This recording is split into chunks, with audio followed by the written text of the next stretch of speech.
After 3 long weeks, we get a new patch with a lot of spicy changes. In this video, I'll run through the patch, then I'll talk about how this will affect the meta, and give my prediction tier list so you know what to play tomorrow. Starting off with system changes, they added some more hotkeys for the PC that is nice. Now you can swap between the combat menus showing damage details, damage blocked, healing, and shielding. Moving on to traits, Hextech will now scale with each additional augment you get. This works just like how Clockwork scales as well, meaning between stage 1-4 and 3-2, 2 Hextech will only deal 120 damage. From stage 3-3 to 4-5, it will deal 140, and from stage 4-6 and beyond, it will deal 160. Enforcer 2 and 4 get removed and replaced with Enforcer 3. It only has 1 level and will only stun the highest HP target now for 4 seconds. A great change as this trait was too easy to fit in whenever somebody ran a bruiser frontline. Innovator 3 and 5 get small nerfs. A fine change as Innovators have been really strong last patch, and it's not a big nerf so they should still be playable. Moving on to a global change, they are nerfing AD of close to every single champ in the game. Every champ gets at least -5 AD and some others get -10. Those are generally the stronger champs right now, such as Irelia, Corki, Zarya, and Gnar. This seems like a weird thing to do at first glance, but overall there is very little AP damage in the meta, so it's a nice way to overall make AP routes more viable.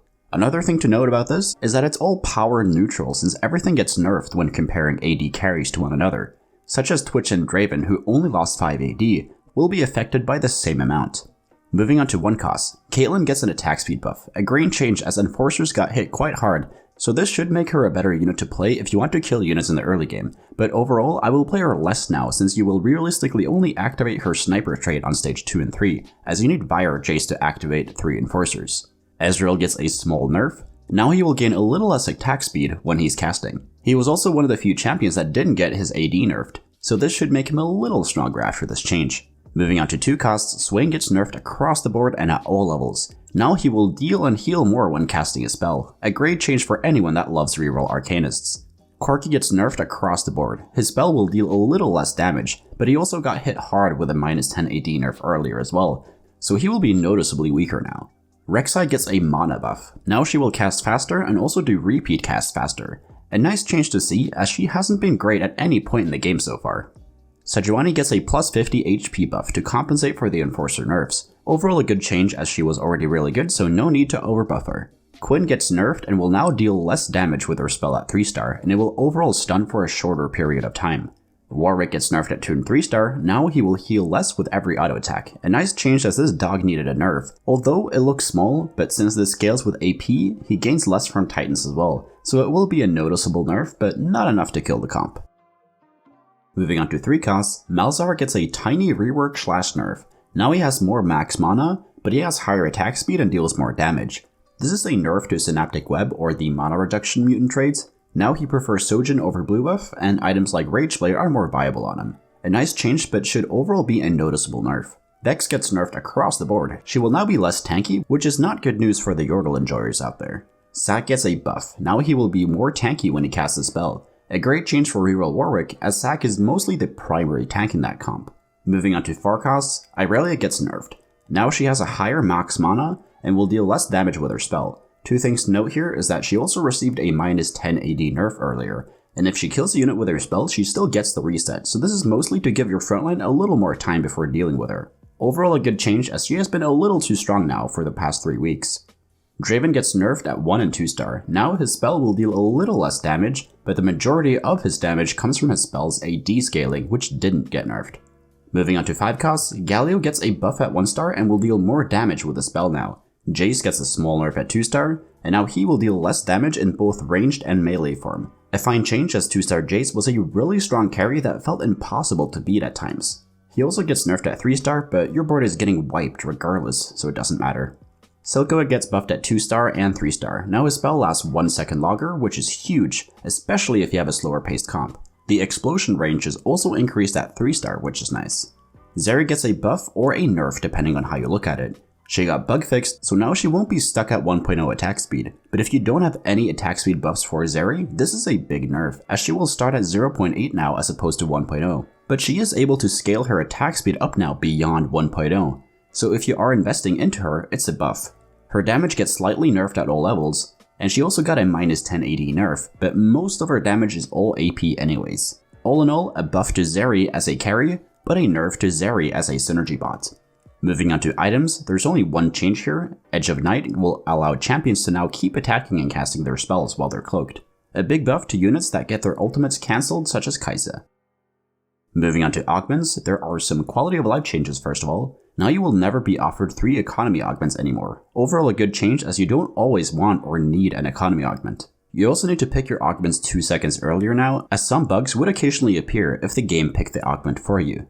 Electrocharged and Luden's Echo now scale with each stage. This means that they will be both weaker early and stronger late game, which is nice to see. Innovator Heart gets moved to Gold or Tier 2, and Innovator Soul is removed. I'm a little sad about this change as getting the dragon felt really satisfying, and now will happen a lot less often, but overall it's a healthy change for the game. Share the Spotlight gets nerfed to 100%, a pretty large nerf, and I don't see myself grabbing this anymore. So Small gets moved to Gold tier and gets a small buff. But most importantly, the Yordle units will now shrink if you pick this augment, so it's a giant buff to the forefront aspect of the game. Component Grab Bag no longer give you 3 of the same components. A nice change as nobody wants 3 swords when they're playing AP. Cybernetic Shell gets nerfed across the board, but nerfed pretty hard at Gold and Prismatic tier. Golden Egg gets its loot table changed a little to remove the worst outcomes, which is nice. And Golden Ticket gets a decent buff. Now you have a higher chance to get new shops. A great change for any reroll enjoyers out there. High-end shopping now gives more gold when you pick it. Lifelong Learning gets buffed to 3 AP per turn as opposed to just 2. This will definitely open up Scholar Cinder reroll more as she will gain more than a free rod throughout the entire game with us. Rich Gets Richer now gives 14 gold instead of 12, which is nice, especially on stage 1-4. Sharpshooter gets a much needed nerf. This augment made Twin Shot reroll stupid strong, but overall it will still be a good augment to pick in that comp. Smoke Bomb will now proc before Edge of Night so you don't waste one or the other buffs. Tiny Titans gets removed from stage 4-6, a fine change as this makes it easier to not get bailed out of your comp if you open for it a little too hard. Titanic Force gets nerfed, now it will give less bonus AD. I haven't picked this augment nor seen it at all this set, so I'm very surprised to see this, although it is a small change. Woodland Trinket gives the clones a little more HP, which is nice to see, although this will probably only have an effect in the early game.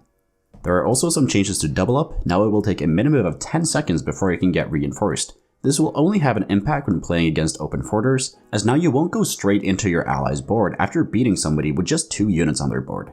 You will also overall take a little more damage now as a team, so games should be a tiny bit faster, but it won't have enough of an impact to favor high tempo gameplay. Mercenaries get nerfed and Double Up. Now both players need to lose if you want a good rewards every single turn. A nice change to see, as a big strategy has been for one player to open fort with Mercenaries, and for the other player to be strong and win streak to minimize the HP loss. There are also some bug fixes, so pause the video if you want to read through those.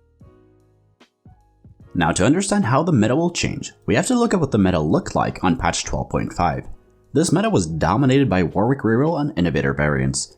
With the right augments and openers, you could also play comps such as reroll Twitch, Sniper Jhin, and Mutants. A lot of these meta units had good sustain, which made them hard to take down if you couldn't one-shot them. This resulted in units like Ahri being very undervalued as she didn't have the raw power to get through them. Maybe with the AD nerfs she can be more competitive alongside other AP casters. Taking an overall look at the last meta, it's surprising how Warwick barely got nerfed at all, considering that the comp's main tank also got buffed.